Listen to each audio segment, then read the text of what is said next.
Introduction to School Health Program. Introduction to School Health Program Concept and School Health Program. आजका स्वास्थ्य बालबालिकाहरू नै कुनै पनि राष्ट्रका सम्पत्ति हुन्। विद्यालयले आफ्ना बालबालिकाहरूको स्वास्थ्य संरक्षण र सम्वर्धनका लागि विशेष चासो राख्नुपर्छ, जिम्मेवार बहन गर्नुपर्छ। बालबालिकाहरूलाई स्वास्थ्यपूर्ण जीवन व्यतीत गर्न सक्ने परिवेशको सृजना गर्न हरेक राष्ट्रले बालबालिकाहरू स्वास्थ्य भएमा स्वास्थ्यपूर्ण युवा जनशक्तिको विकास हुन सक्छ। यस कुरालाई विचार पुर्याएर आज विभिन्न औद्योगिक राष्ट्रहरूले विद्यालय स्वास्थ्य शिक्षा कार्यक्रमलाई व्यवस्थित रूपमा लागू गरेको छ।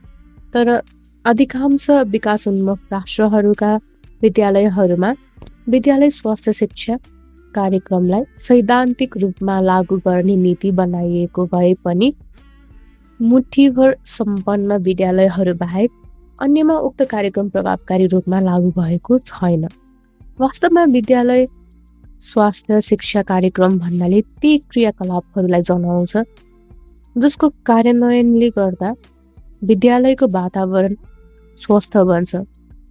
त्यसले गर्दा विद्यार्थीहरूले आफू स्वस्थ रहनका लागि आवश्यक अनुभवहरू हासिल गर्ने अवसर पाउँछन् र उनीहरूले आफ्नो स्वास्थ्य हेरचाहको सेवा समेत पाउँछन्।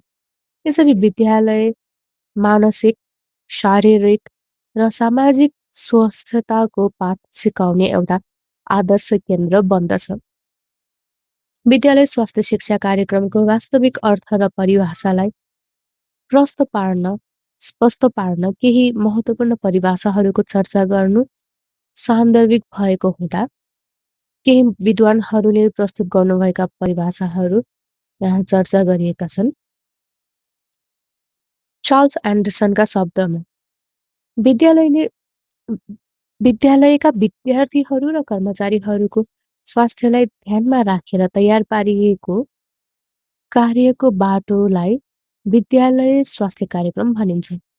यसमा विद्यालय स्वास्थ्य सेवा, स्वास्थ्य शिक्षण, स्वास्थ्यपूर्ण विद्यालय वातावरण समावेश हुन्छन्।